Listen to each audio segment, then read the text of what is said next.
사람들이 살아가면서 종종 자신들의 행동에 대해서 변명하거나 설명하진 않는데 해야 할 때가 있어요. 필요할 때가 있습니다. 저도 가끔 이제 그런 얘기를 듣습니다. 우리 교회는 예배가 매끄럽지 못하다. 뭐가 매끄럽지 못하냐? 대개 다른 교회 가보면은 이제 성가대, 찬양대가 찬양이 다 끝나기 전에 설교자가 먼저 나와서 다 준비하고 있대. 그래서 성가대를 바라보고 있다가 성가대에 이제 그 조명이 다 꺼지면 바로 설교 멘트가 들어가는데, 우리 교회는 성가대 끝나고 난 다음에 1초, 2초, 3초, 그제서야 목사님이 자리에서 겨우 일어나. 그것도 빨리, 얼마나 가고 빨리 오면 좋은데 천천히. 헛고는 지금처럼 뭐 이것저것 하다가 설교한다는 거예요. 왜 그럴까요? 제가 게을러서 그럴까요? 그런 측면도 없지 않아 있어요. 근데 이제 원 의도는 여기 있습니다. 우리 교회 찬양대를 녹화를 합니다. 뭘로 녹화를 하느냐? 오래된 아이폰으로 녹화를 합니다. 저 중3층에서 녹화를 하는데, 녹화해보니까 찬양대가 다 끝나고 1초, 2초, 3초 끝나야지 녹화를 뜰 때 끝나자마자 뭐뭐 합니다 끝버리면 안 된다는 거예요. 그리고 바로 설교자를 잡으려고 그러면 이미 제가 멘트를 하더래요. 그래서 목사님 천천히 걸어와서 천천히 설교하시면 여기를 찍다가 이렇게 돌리는 시간까지 벌 수 있습니다. 그래서 천천히 하는 거예요. 게을러서도 있는데요. 저를 잘 아는 분들은 제가 게으르다고 한 표에 던지실 겁니다. 동의합니다. 그러나 모든 사람이 자기 행동을 왜 그랬는지 설명할 건 아닌데, 그런 이유가 있어요. 이 성경도 설명을 잘 안 들으면, 그 얘기 하려는 거예요. 설명을 잘 안 들으면 이게 무슨 뜻인가 하는 경우가 종종 생깁니다. 그나마 그래도 구약은 워낙 구약 자체가 방대하거니와 한 성경, 한 챕터가 꽤 길어요. 창세기 50장, 꽤 길어요. 그러니까 뭐 앞부분에서 조금 놓쳤다 할지라도 계속 읽어나가다 보면 다시 원래 이 주제로 돌아올 가능성이 훨씬 많아요. 근데 이 신약 성경은 짧은데, 사실 부피로 분량으로 보면 얼마 되지 않은데 내용이 굉장히 함축적으로 기록되어 있다가 보니까 자칫 하나 둘 놓치고 나면 이게 무슨 뜻인가 하는 생각을 할 수 있는 그런 일들이 벌어집니다. 게다가 오늘처럼 예수님이 비유 속에 나오면, 비유는 일종의 만들어낸 말이, 물론 현실 속에서 전혀 불가능한 것을 뭐 황망하게 상상 속에서 만들어낸 것은 아니에요. 뭐 공상과학은 아니에요. 당시에 있었던 사람들이 흔히 생각하고 고개를 끄덕거릴 만한 내용들을 담고 있습니다. 근데 이제 그 내용들을 듣다가 보면 예수님은 언제나 다른 이야기를 하시는구나. 그래서 우리가 이야기를 쭉 따라가는데, 따라갈 때 잘못 따라가면 엉뚱한 결론에 내릴 수 있어요. 오늘 같은 경우에도 이제 우리가 흔히 잘 아는, 많이 읽어봤던 말씀이긴 합니다만, 이 말씀이 도대체 어떤 의미를 갖고 있는지를 생각해 보려면 면밀히 조심해서 잘 따라가지 않으면 결론이 아주 엉뚱한 데로 갈 수 있습니다. 자, 우리 교회 특징에 대해서 또 한번 말씀드리겠습니다. 우리 교회가 갖고 있는 특별한 비전이 뭐냐? 그러니까 수많은 교회가 다 똑같지는 않아요. 똑같을 수도 없어요. 같은 프로그램을 하지도 못하고 같은 예배 형식, 또 같은 설교를 하지도 않습니다. 우리 교회가 갖고 있는 특징 중에 하나가 뭐냐? 혹 우리 성도님들이 다른 사람들이 물어본다면 신부모 교회가 갖고 있는 특징이 뭐냐? 주보에 잘 나타나 있어요. 이 주보를 보시면, 우리 이렇게 주보를 다 하고 보시면 조금 황망할 정도로 이 단어가, 이 글자가 크기가 큰 게 있어요. 주보에 보면 예배 순서에 뭐만 잘 모르시면 조금 이렇게 멀리 떨어뜨려 보세요. 이렇게 조금 멀리 떨어뜨려 보시면 멀어져도 계속 보이는 글자가 있을 거예요. 뭐가 보이세요? 네, 마태복음 20장 이거 보이죠? 네. 그게 노림수예요. 네. 그걸로 만든 거예요. 그러니까 우리의 눈이 좀 시각이, 그러니까 나는 뭐 이 정도면 잘 보인다, 다 보인다, 작은 글자부터 약간 흐리게 한 글자부터 다 보인다. 예, 그렇습니다. 좋습니다. 조금만 더 멀리 했을 때 뭐만 보이도록, 예, 붉은 글자로 조금 다른 글자보다 훨씬 그러니까 기형적으로 보일 정도로 크게 만들어 놓은 거예요. 다른 교회 주보면 이렇게 기형적으로 크게는 안 해놔요. 우리 교회 비전이 나오는 거죠. 뭐예요? 말씀을 높이는 거예요. 그래서 어떻게 하면 이 말씀에 집중하게 할 수 있을까 해서 매일 성경도 있는 거예요. 매일 성경을 구독하셔서, 구독하는데 목표하지 않아요. 뭐 그냥 우스갯소리니까 그냥 듣고 그냥 한 귀로 흘리시기 바랍니다. 원래 정가가 4,600원이에요. 제가 인터넷에서 좀 싸게는 삽니다. 그런데 여러분들한테는 4,000원에 판매를 해요. 차액을 교회에서 부담하지 않고 제가 부담해요. 네, 갑자기 제 자랑하는 시간이 됐습니다. 저 개인적으로는 오해하지 마세요. 성도님들이 많이 안 보는 게 저한테는 이득이에요. 많이 구독하시면 구독하실수록 제 돈이 나가는 거예요. 두 달에 한 번씩. 네.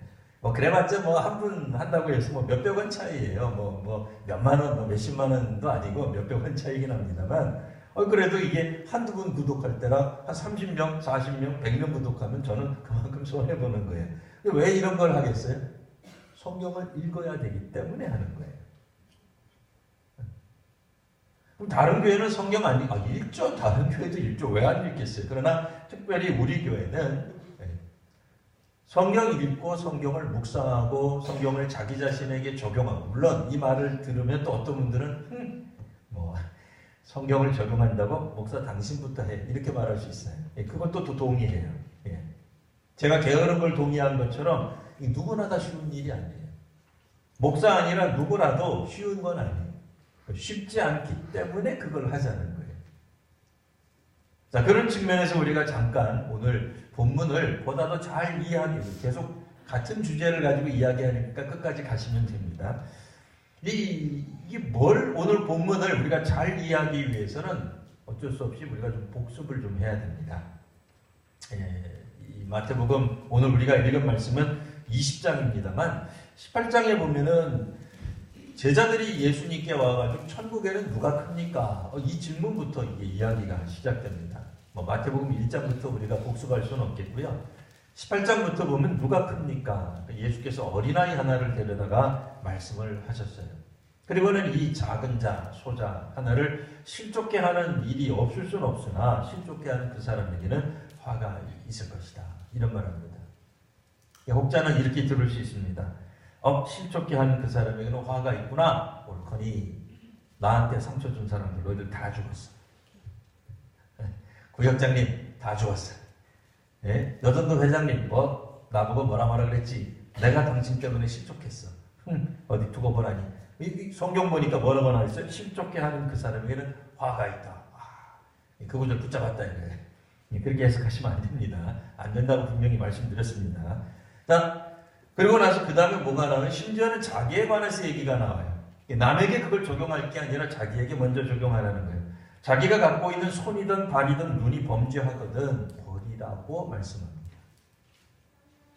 자기가 자기에게도 실족하게 할 수 있다는 거예요. 단 한 번도 생각해봐야지 못한 얘기죠. 우리는 항상 남이 나를 실족해 하니 저 사람만 사라지거나 제거하거나 좀 뭐 어떻게 해버리면 될 거라고 생각했는데, 그래서 성경은 읽을 만한 책이라고 생각했는데 그 다음 구절은 어떻게 나와요? 내가 갖고 있는 내 손, 내 발, 내 눈이 나로 하여금 범죄케 하거든 버려버려라. 그거 내버려뒀다가는 내가 실족하게 되니까 천국에 못 가니까 이제 그때부터 이제 갈등이 생기는 거예요. 이렇게 어려운 구절들은 우리는 어떻게 해요? 일단 넘어가는 거예요. 자, 그 다음에 이제 길 잃은 양을 데리고 가라. 역시 예수님은 멋져. 내가 그렇지 않아도 길 잃은 양인데 요즘 구역장님이 뜸해. 나한테 연락도 안 하고 어디 한번 2주간 빠져볼까? 여전히 연락 안 하네. 좋다. 내가 한 달까지는 기다려본다. 왜? 나는 길 잃은 양이니까. 근데 안 찾아오는 거예요. 야, 이 교회는 사꾼 목자구나. 이렇게 되는 거예요. 남에게 적용하기 시작하면. 자, 근데 그 다음 구절이 뭐가 나오냐면은 이 죄범한 형제에 대해서 예수께서 용서하시는 3단계 방법을 말씀하시는 거예요. 조금 전까지는 기분이 좋았어요. 왜? 내가 길 잃은 양인데 나를 데리고 오지 않는 목자에 대해서 아주 우리가 불평하고 불만스러운 이야기들을 나눌 수 있었는데 이번에는 갑자기 우리에게 죄 범한 형제를 어떻게 우리가 다룰 것이냐. 2단계, 3단계는 점점 더 커지는 거니까요. 1단계만 설명하면 그 사람하고 독대하라는 거예요. 나를 실족해 하고 나를 황망하게 하고 나에게 죄를 범한 형제에 대해서는 뭐부터 해야 돼요? 사실은 독대하셔야 돼요. 다른 사람에게 가서 이야기할 게 아니라 잃을 게 아니라 우리의 아픔을 나눌 일이 아니라 그 사람한테 가서 이야기를 먼저 하셔야 돼요. 이 성경에 대한 해석은 뭐라 그랬죠? 우리가 용서할 마음이 있으면 그 사람한테 가서 얘기하는 거예요. 용서가 안 되는 거예요. 화가 잔뜩 난 거예요. 그럼 어떻게 해요? 그 사람하고 얘기 안 해요. 왜? 사실 그렇잖아요. 꼴도 보기 싫은데 뭘 얘기를 하겠어요. 나한테 상처 줬는데 얘기 안 해요. 또 뭐라고 생각해요? 해도 소용없다. 이렇게 생각하니까 이런저런 입으로 얘기 안 하고 다른 사람하고 얘기해요. 그러면 안 되죠. 어쨌든 갈등하고 있는데 우리의 제자 베드로가 또 갑자기 뜬금없이 나타나서 예수께 말합니다. 용서는 7번만 하면 되죠? 예수님이 말합니다. 7번씩 70번도. 근데 번수가 아니에요. 사실은 70번까지도로 돼 있어요. 죄 용서하라는 거예요. 이게 쉽지 않죠? 자, 이게 이제 성경을 보면 어떤 부분은 분명히 다른 사람을 향해서 말하는 것 같은데 어떨 때 보면 조금 더 따라가다 보면 그게 예수님이 우리 자신에 대해서 말하고 있다는 걸 알게 돼요. 그러니 길 잃은 양을 데리러 가는 목자의 심정, 그러니까 길 잃은 양을 데리러 가야 된다가 되지만 길 잃은 양 데려가기 싫잖아요. 어때요? 내가 몇 번을 져요. 100마리 중에 한 마리가 빠졌어요. 아무개 양이지. 다른 목동들이 얘기하는 거예요. 어떻게 하셨어요? 옛날부터 그랬어. 그 양은. 찾아가기 싫잖아요. 근데 찾아가라는 얘기가 되는 거예요.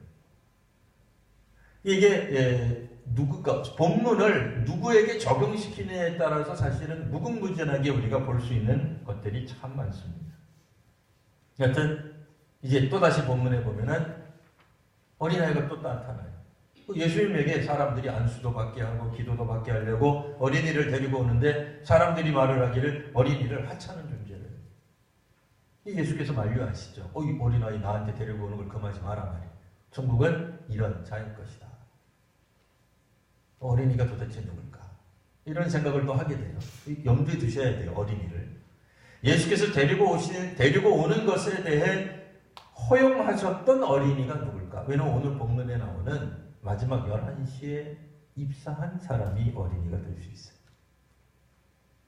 자, 어쨌든 계속해서 넘어가면 두 번째 예수를 또 방문한 사람이 있어요. 이번에는 부자예요. 부자가 왔어요. 청년이에요. 와가지고는 예수님께 내가 좀 사실 나도 영생에 대한 관심이 있습니다. 구원받고 싶습니다. 다른 말로 하면 예수님 뒤따르겠습니다. 그런 얘기예요. 결코 나쁜 얘기가 아닙니다. 자기의 부를 자랑하려고 왔을까? 그렇지 않습니다. 그 청년이 예수께 와서 말을 하기를 내가 무슨 일을 해야 영생을 얻겠습니까? 굉장히 종교적인 사람. 하나님 말씀 앞에 신실한 사람이에요. 이 사람이 오늘 우리들이 생각하는 것처럼 공산주의나 막스주의나 혹은 사회주의나 신사회주의가 됐든 뭐가 됐든 이 부자는 나쁜 짓을 해가지고 꼭 돈 번 사람이냐? 활빈당이 꼭 나타나야 되느냐? 로빈훗이 꼭 있어야 되는 꼭 그렇지 않아요. 성경에 보면 건전하게 부자된 사람들이 왕왕 있어요. 하나님 말씀에 따라서 살아갔더니 부자가 된 거고 구약적 개념에서 볼 때에 하나님이 복 주셔서 부자가 된 건 하나도 이상하지 않아요. 근데 이 이야기의 끝에 우리는 예수님이 어떤 말씀을 하셨는지 너무나 잘 압니다. 뭐라고 얘기해요? 부자가 천국에 들어가는 것이 얼마나 어려운지 낙타가 바늘 뒤로 들어가는 것처럼 부자가 하나님 나라 들어가는 것이 어렵다. 뭐 이런 말씀한단 말이에요. 그러니까 우리가 또 이 말을 듣고는 무릎을 탁 치면서 그래, 부자는 천국 가기 어려워. 이러면 또 잘못 해석하는 거예요. 그럼 반대로 우리는 무슨 생각을 하게 됩니까? 부자가 천국 가기 어렵다라는 말을 뒤집으면 이런 말이 될 수 있을 거예요. 가난한 자는 천국 들어가기 쉽다. 근데 예수께서 가난한 사람은 천국 들어가기가 훨씬 쉽다라고 말씀하신 적은 한 번도 없어요. 맞다는데요. 예.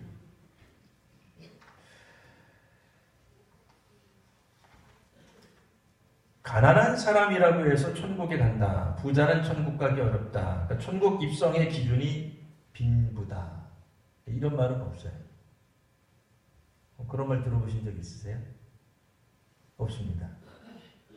그러면 어떻게 천국에 들어갑니까? 예수님이 말씀하셨던 부자가 천국 가기 어렵다라는 말은 뭐 이미 이제 제가 지난주에 했으니까 오늘 여기서 다시 안 하겠고요. 가난하다는 이유 하나만으로 천국 가는 건 아닙니다. 가난이 모든 것을 용서받는 것도 아닙니다. 왜 그런지 한번 잠깐 살펴보겠습니다. 오늘 이제 예수께서 천국에 관한 비유를 말씀하실 때에 천국은 어떤 곳이냐 그랬더니 이제 포도원에 사람들을 초대하러 부르러 일꾼을 찾으러 나간 주인과도 같다. 그런 말씀으로 이제 시작을 합니다. 새벽같이 나가가지고 이제 품꾼을 이제 찾습니다. 그리고 한 데나리오를 주겠다고 약속을 하고 이제 사람을 씁니다. 그리고 나서 제3시에 나가봅니다. 이거 6을 더하면 돼요. 9시에 나갑니다. 세 번째 6시, 네 번째 9시, 마지막 5번째 11시. 이 11시는 오늘 오후 5시쯤 되는 거예요. 요즘 우리 교회가 공사를 많이 하고 있죠. 이 공사하시는 분들이 몇 시부터 오나 그랬더니 뭐 어떨 때는 뭐 새벽 2시에도 와가지고 뭘 점검을 하시더라고요. 네, 그냥 아주 그냥 보통은 뭐 8시부터 일을 하세요. 5시가 되면은 집을 싹 정리하고 이분들이 퇴근을 하시더라고요.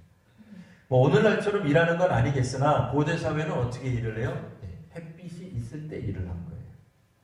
해가 떴을 때 일하는 거예요. 우리도 농사 지을 땐 해가 있을 때만 하는 거예요. 해 없으면 농사 짓기 어려운 거예요. 공사도 해가 있을 때 하는 거예요. 그러니 포도원 일도 아마 해가 있을 동안에 했을 텐데 오후 5시면은 금방 해가 떨어질 거예요. 자, 오늘 우리가 생각해 볼 게 하나 있습니다. 이 마지막에 들어온 사람, 가난한 사람, 일꾼들 중에서도 서열이 있습니다. 부자들만 서열이 있는 게 아닙니다. 재계 1위, 10위, 100위만 있는 게 아니라 가난한 사람들 혹은 일꾼들도 서열이 있습니다. 누구겠어요? 먼저 일하는 사람, 그리고 마지막에 일하는 사람. 그러니까 이 일하는 사람들이 이 급여를 받을 때, 하루 일당을 받을 때 어떻게 받느냐? 먼저 온 사람부터 받아요. 왜요? 사람이 많다면 상상해 보세요. 100사람이 일을 했다. 100명이 일을 했는데 먼저 돈을 받아야 그 다음에 빨리 갈 거 아니에요. 맨 마지막에 온 사람이 먼저 이 돈을 받고 나가면 이상하잖아요. 그것도 수고한 게 있는데, 애쓴 게 있는데 먼저 온 사람부터 주고 빨리빨리 보내야죠. 근데 오늘은 어찌된 일인지 맨 마지막에 온 사람이 하루 일당을 받은 거예요. 근데 일당이 얼마인가 보니까 성경에 있는 대로 한 데나리온을 받은 거예요. 이 사람들이 생각하기를 살짝 기분 나빴을 텐데 당시의 개념으로는 당연하니까 빠져 있어요. 생략되어 있는 거예요. 10절 보시면 먼저 온 자들이 와서 맨 마지막에 온 사람이 한 데나리온을 걸 받는 걸 보고 뭐라고 얘기해요? 더 받을 줄 알았다니.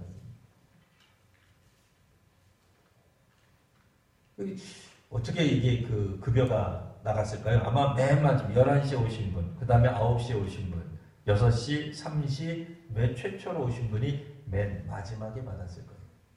물론 이제 성경에는 그런 말이 없어요. 그러나 이야기의 흐름상 아마도 맨 먼저 오신 분들이 맨 마지막에 받았을 것 같아요. 먼저 된 자가 나중 된 경우죠. 이 경우도. 어쨌든 순서상 먼저 된 자가 먼저 받아야 될 텐데 먼저 된 자가 나중 받은 거예요. 자, 받은 후에 11절 보시면 받은 후에 집주인을 원망하기 시작합니다. 이거 어떻게 된 거예요? 일꾼들이 삭설 받았는데 원망을 하는 거예요. 원망은 누가 했겠어요? 공통적으로 일한 사람들이 몽땅 다 아니에요. 누가 원망이 제일 클까요? 제일 먼저 온 사람의 원망이 제일 큰 거예요. 그 다음 순서겠죠. 맨 마지막 11시 오후 5시쯤 오신 분은 아마 원망 안 했을 것 같아요. 원망할 이유가 없죠. 기쁨으로 그 값을 받았을 거예요. 오늘 제가 이제 말씀의 제목을 8,350원 적었습니다. 이게 뭘 것 같아요? 2019년 최저임금, 시급. 여러분 상상해 보세요. 이 성경을 읽을 때 이게 이해가 되지 않으세요? 요 맨 앞에 계신 분들부터, 여기 우리 윤기원 집사님부터 새벽부터 오셔서 일하고, 우리 그 뒤에부터 이제 이제 우리 집사님부터는 이제 뭐 3시, 6시, 9시, 맨 뒤가 11시 일하는 사람들이에요. 다 나와가지고 시급을 받는데, 아니 맨 나중에 온 하필은 또 구목사님이 9시인데 9시가 아니라 11시에 왔어요. 구목사님이 11시에 와가지고 나와서 월급을 받는데 얼마 시급을 받는데 8,350원을 받았다 얘기해요. 그럼 우리는 저 사람이 1시간 일했으니까 1시간 시급 받으면 다행이겠거니, 당연한 거겠거니. 그럼 나는 몇 시간 일했어요? 나는 3시간, 나는 6시간. 오히려 거꾸로 나는 하루 종일 일했다. 근데 똑같이 받았다. 어떻게 되겠어요? 난리 나는 거죠. 현실 사회에서 이렇게 했다가는 노동부에서 가만 안 있습니다. 큰일 납니다. 현대인들이 생각할 때, 현대인들의 관점에서 성경을 읽기, 이거 뭐 현대인뿐 아니라 고대인들도 마찬가지예요. 내가 일한 만큼 벌어야 된다고 생각하는 게 당연한 거예요. 그렇죠. 일한 만큼 받아야죠.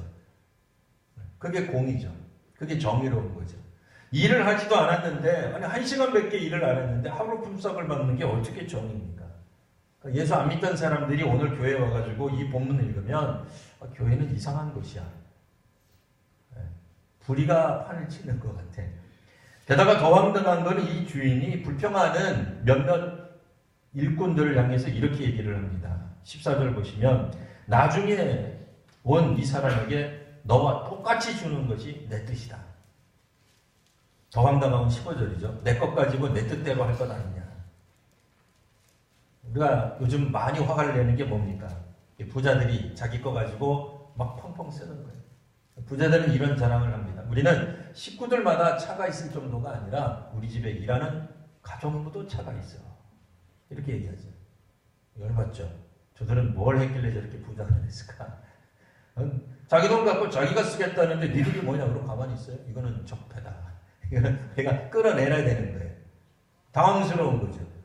근데 오늘 성경에 보면 예수님이 마치 비유지만 비유 속에 나오는 게 만일 이게 예수님이든 하나님이든 천국이든 그러면 우리가 생각할 때 이거는 정의롭지 못한 사회가 돼버리는 거예요. 그러니까 이해하기가 어려워요. 일할 만큼 버는 게 뭐가 나빠요? 당연하죠. 좋은 거죠. 근데 예수께서 말씀하신 내용은 뭐가 있어요? 초점이 일하는 사람이 있지 않아요. 어디에 있어요? 주인에게 있어요. 포도원 주인에게 초점이 가 있습니다. 20장 1절 다시 한번 보시면 천국은 마치 일꾼을 얻어 포도원에 들여보내려고 이른 아침에 나간 집주인 같은 거예요. 이 집주인은 사실 경제성을 생각하지 않았어요. 일꾼을 1명, 2명, 3명 써가지고 생산성을 높이려는데 일꾼을 부리는 데 있지 않아요.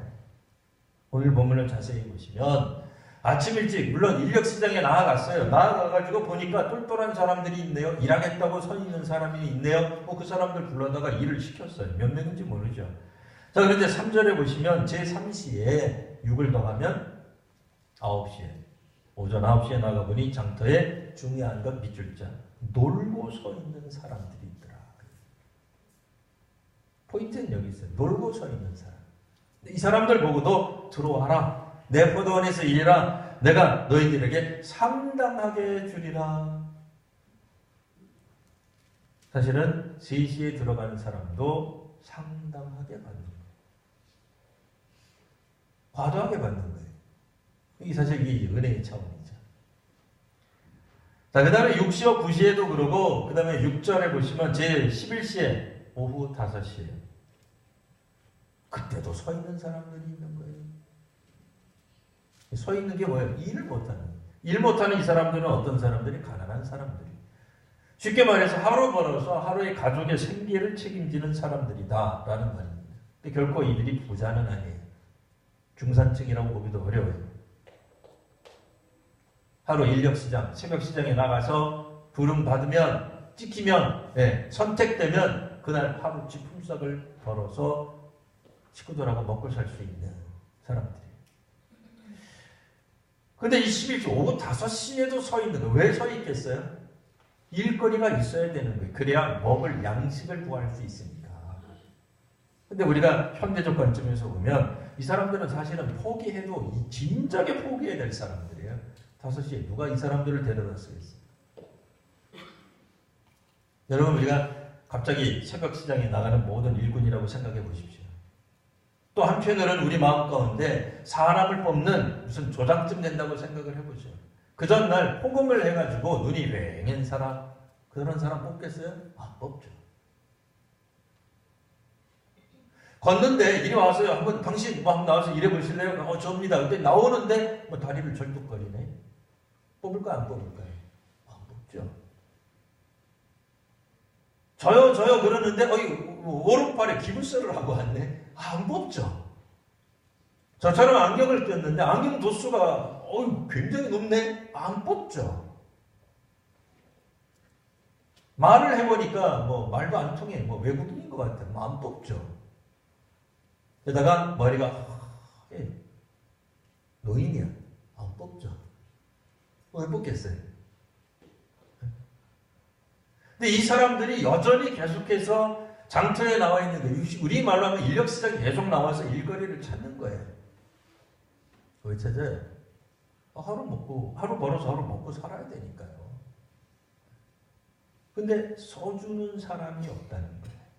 자, 그러니 이 주인은 자신의 포도원의 생산성을 높이려고 지금 품꾼을 부르는 게 아니에요. 기본적으로 경제적 원리에 따라서 하는 게 아니에요. 기본적으로 뭐 하는 거예요? 어떻든 가난한 사람 데려다가 그들의 하루 삶을 영위할 수 있도록 해주려는 의도로 부르고 있는 거예요. 자, 그런데 나중에 셈이 다 끝나고 나니까 원망하는 사람들이 생겼습니다. 물론 이거는 이제 포도원 자체가 천국은 아닐 거예요. 포도원 자체가 이미 끝난 거는 아닐 거예요. 포도원을 뭐라고 보면 좋을까요? 하나님 나라의 초대로 볼 수 있겠죠. 일을 했다는 걸 뭘로 봐야 될까요? 이미 사역을 했다라고 볼 수 있겠습니다.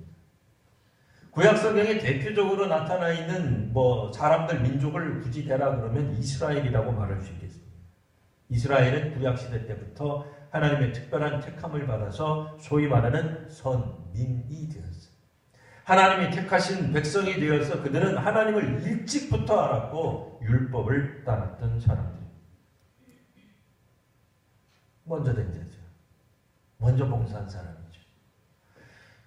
예수님 시대로 축소해서 말한다 그러면 예수님을 먼저 따른 사람들이 먼저 된 사람, 먼저 온 사람. 예수님의 부름에 따라 하늘나라 사역을 먼저 시작한 사람. 자, 그들의 불평을 한번 들어볼까요? 12절.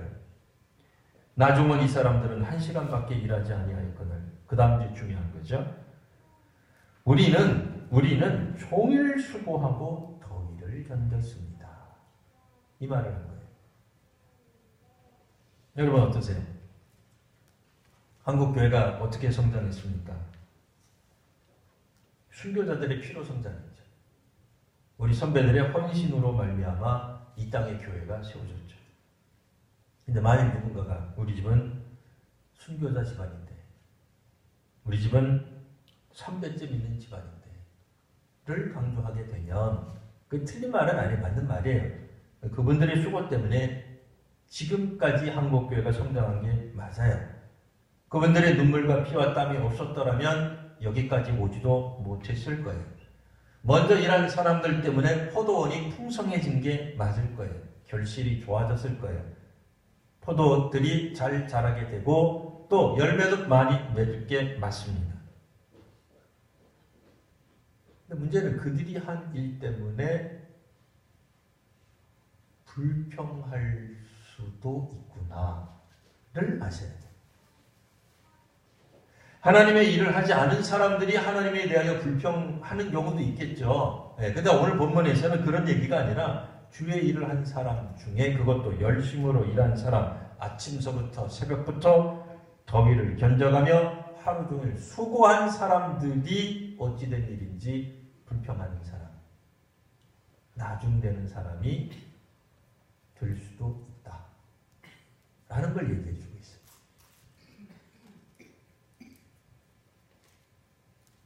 천국을, 보상을 수고한 만큼 받아야 된다라고 생각하는 한 우리는 이 논리에서 벗어날 수 없습니다.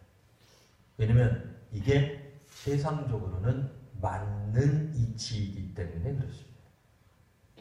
세상적인 관점에서 세상이라고 해서 뭐 나쁜 세상 아니에요. 뭐 불의한 세상 아닙니다. 그냥 일반적으로 통용되는 사회적 통념에 따르면 일한 만큼 버는 것, 당연히 오래 일했고 많이 일했으면 그 사람이 복 받아야 되는 게 맞습니다. 우리 또 뭐에 대해서 화가 납니까? 국회의원 뽑을 때 어떤 국회의원은 그 동네에서 태어나서 40년, 50년 산 국회의원이 있어요. 어떤 국회의원은요, 국회의원 선거하기 전 한 달, 그 법이 있을 거예요. 저도 정확하게 언제까지 그 사람들이 그 주민등록증을 옮겨야 되는지 잘 모르겠습니다만, 예를 들면, 한 6개월쯤에 갑자기 우리 동네로 이사 오는 거예요. 그들 갑자기 국회의원이 돼버리는 거예요. 그게 얼마나 황당해요. 당을 잘 만났는지, 뭐 어쨌는지, 완전히 낙하산이잖아요. 우리 인정하기 어렵잖아요. 아무리 그분이 정치적으로 유명한 사람이라도, 아니, 국회의원이 뭐예요? 그 동네에서, 그 동네를 위해서 뭔가 했어야 되잖아요. 아무것도 하지 않고, 그냥 이름만 가지고 와서 국회의원 되면 우리 가만 안 있잖아요. 싫어하잖아요. 열심히 일한 사람이 무대 받는 게 뭐가 나빠요? 맞는 말이죠. 무임승차하는 게 잘못된 거 아니에요? 이런 생각을 가지고 있다가 보니 무엇을 불평하게 돼요? 내가 이만큼 수고했는데, 나는 한평생 수고했는데 왜 나한테는 이거밖에 안 주느냐가 되는 거예요. 다른 사람 주는 것에 몇 배를 주어야지 라고 생각하게 된다는 거예요. 누가? 예수님 따르는 사람들이. 누가? 천국에 들어가겠다는 사람들이. 이런 생각을 하게 되면 이제 문제가 복잡해진다는 거예요. 예수님 뒤를 따라갈 때 먼저 생각해야 되는 것은 우리들의 헌신과 우리들의 수고와 우리들의 눈물과 땀의 양에 있지 않아요. 그러면 행위로 구원받는 거하고 뭐가 틀려요? 놀라웠게도 구원은 하나님의 은혜예요. 초점을 하나님께 두셔야 돼요. 하나님께 주기 시작하면 아침부터 일을 했던, 혹은 일거리가 없어서 빈둥빈둥거리고 오늘은 내가 무엇을 먹고 살아야 될까 걱정하고 근심했던, 사회적으로 폐기물처럼 처리되었던 누구예요? 18장 19장에 보면 어린아이가 종종 등장한다 그랬어요. 18장의 화두가 뭐예요? 누가 큽니까? 그게 중요한 거예요. 작은 건 싫은 거예요. 오늘 본문에서 누가 큰 거예요? 제일 먼저 와서 일한 사람들이. 다시 한번 말씀드리지만 이분들이 수고하지 않았다는 게 아닙니다. 이분들이 수고하고 헌신한 게 맞습니다. 더위를 이겨내며, 추위를 이겨내며 하루 종일 일한 게 맞습니다. 세상적으로 보면 이분들을 더욱더 우대해야 되고 더욱더 높여야 되는 것이 맞습니다. 천국은 일한 곳으로 들어간다 생각하면 항상 소원해지기 바랍니다. 신앙 공동체 안에서 물론 열심히 일한 사람, 헌신한 사람, 수고하고 많이 노력한 사람이 우대받고 지도자가 되는 것이 맞겠습니다만 꼭 그런 측면만 있는 게 아니다. 천국에 들어가는 사람들은 우리에게 관점을 두기 시작하면 불평이 나올 수밖에 없어요. 심지어는 초대받은 사람이에요. 이스라엘도 하나님께 초대받을 때, 아브라함이 하나님께 초대받을 때, 혹은 히브리 백성들이 출애굽했을 때 그들이 가졌던 감격은 사라집니다. 인력시장에 새벽에 부름받아도 처음에는 감사로 시작하죠. 근데 마지막에 불평으로 끝낸다면, 원망으로 끝낸다면 허망한 거죠. 성경에서 말하는 처음 된 자가 나중되고 나중된 자가 처음 된다. 이 오늘 이제 끝에 구절도 그렇게 돼 있잖아요. 자, 나중된 자로 먼저 되는 건 상관없겠어요. 근데 먼저 된 자로 나중되리라. 이 나중된다는 게 구원 받는다는 얘기야, 구원 안 받는다는 얘기야. 명확하지 않아요. 그러나 한편으로는 좀 불안하게 생각하셔야 돼요. 혹시 이거 구원 못 받는다는 얘기 아닌가? 그렇게 생각하셔도 돼요. 명확하게 나와 있진 않아요. 자, 먼저 된 자로서 나중되는 게 문제인데 먼저 된 자가 누구냐 말이에요. 먼저 된 자, 열심히 일하는 사람. 아침부터 일하는 사람이에요. 구약적 교회, 구약까지 포함해서 보면 이스라엘 백성을 가리키는 말이고요. 신약만 놓고 보면 예수님의 뒤따르는데 먼저 시작한 사람들이. 우리는 성경을 읽을 때 무조건 이 먼저 된 자가 나중되는데 이 먼저 된 자가 누구냐? 이거는 그냥 구약 이스라엘이다. 아브라함의 후손이다. 그렇게 생각하면 아브라함 후손들 중에서는 구원받은 사람 없어요? 있어요. 예수님 오기 이전에 모든 구약의 백성들은 구원 한 명도 못 받았어요? 그렇지 않아요. 그러니 먼저 된 자를 그냥 너무 쉽게 이거는 바리새인이 속해 이스라엘 사람들이야. 구약 때부터 있었던 그 사람들이지. 그게 틀린 해석은 아니에요. 맞는 해석인데 그들도 분명히 있어. 근데 그렇게만 생각하기 시작하면 나중된 자는 누구예요? 예수를 따르는 사람이 되어버려요. 신약시대의 성도만을 가리키는 것처럼 느껴지는데 본문 다시 한번 읽어보세요. 그렇지 않아요. 그렇지 않아요. 다시 한번 말씀드립니다. 제자들이 누가 큽니까? 라는 말에서부터 시작해서 오늘 본문까지 나온 거예요. 제자들이 그 질문을 한 거예요.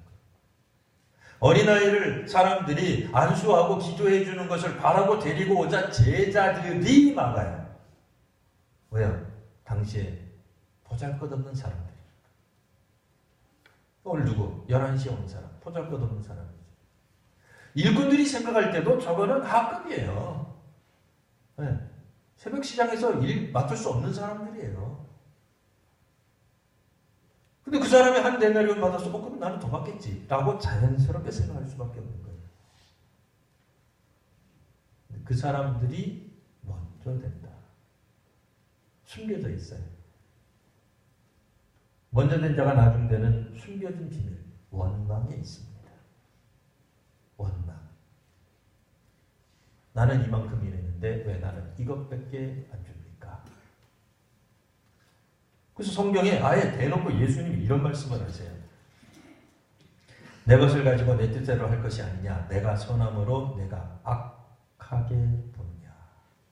주인을 악하게 보는 거예요. 주인을 하나님이라고 보면 하나님을 악하게 보는 거예요.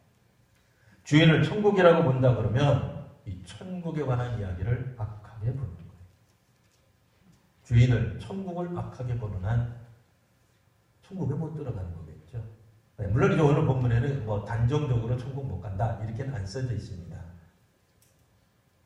자, 오늘 다시 한번 우리 말씀을 보겠습니다. 맨 마지막 이와 같이 나중된 자로서 먼저 되고 먼저 된 자로서 나중되리라. 자, 우리가 나중된 자가 중요한 게 아니죠. 사실 가치 없는 사람이에요. 별 볼 일 없는 사람입니다. 나중된 자가 뽑혔다. 인력시장에서 떨궈진 사람, 인력시장에서조차 일을 할 수 없던 사람이 일을 할 수 있게 됐을 때 얼마나 감격스럽습니까? 우리가 몸이 약하고 힘이 없고 능력이 없고 배운 것이 많지 않고 가진 것이 많지 않아도 하나님이 우리를 사용하신다. 하나님이 우리를 택하신다. 라고 생각했을 때 우리가 감격하는 거예요. 감동하는 거예요. 은혜를 받는 거예요. 근데 다른 사람하고 비교하면서 하나님 저 사람에게는 저렇게 대우하고 우대해주고 잘해주는데 왜 나는? 그러면 꼬이기 시작합니다. 우리가 하나님 앞에서 불평을, 원망을 벗어날 수 있는 일은 하나님이 지금 나를 왜 부르셨는가로 생각하는 거예요.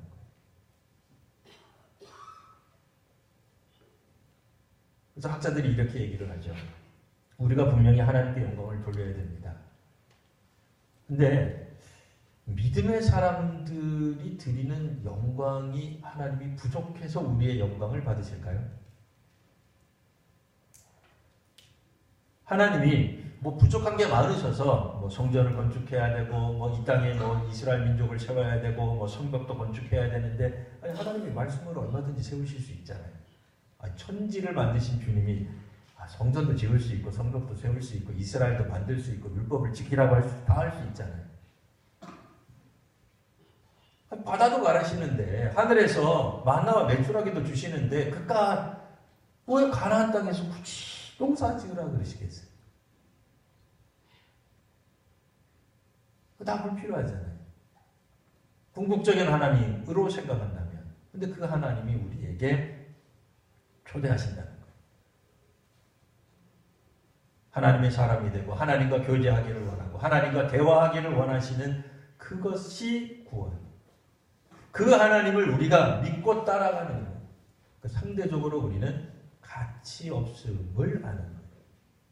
하나님 입장에서 우리를 하나님이 가치 있게 보셨구나에 의미를 두는 거예요. 그러니까 우리 스스로 나는 가치 있는 사람입니다가 아니고 우리는 어린아이 같은 존재인데 나중에 온 사람 같은 존재인데 죄인 중에 괴수인데 하나님이 우리를 예수님을 통해 성령을 통해서 우리를 하나님이 쓰시는구나 부르셨구나 했을 때에 제자들이 말한 것, 우리는 모든 것을 버리고 주를 따랐습니다 가 되는 거예요. 근데 제자들이 말을 할 때도 부자 청년하고 대비되는 개념으로 나와요. 우리가 모든 것을 버리고 주님을 뒤따랐습니다. 그러니 우리는 더 많은 것들을 받아야 되겠습니다. 그러면 안 되는 거예요. 우리가 헌신하지 말자는 얘기가 아닙니다. 헌신해야 합니다. 그리고 헌신한 사람들을 무시하자는 얘기도 아닙니다. 헌신한 사람들을 우리가 우대할 줄 알아야 됩니다. 노인들을 공경해야 될 줄 압니다. 그러나 그것이 잘못된 방향으로 해석되고 적용되기 시작하면 천국이 이해가 되질 않는 거예요. 하나님이 왜 우리를 부르셨는지 하나님을 향한 초점이 흐려지기 시작합니다. 그러면 기껏 일해놓고 사역해놓고 나중엔 엉뚱한 길로 가게 될 수 있는 여지가 있다라는 말입니다. 사탄은 우리 그런 걸 좋아해요. 열심히 일해라. 보상받기를 기대하라. 근데 적절한 보상이 오지 않으면 실족하게 되는 거죠. 우리의 보상은 사실은 구원이에요. 영생이에요. 하나님을 모르던 사람들이 하나님을 알게 되는 거예요. 하나님 관점에서 보기에도 사실 우리는 그다지 가치 있는 사람들이 아니에요. 그러나 하나님이 예수님을 보내주셔서 우리를 구원해 주기 시작하신 거죠.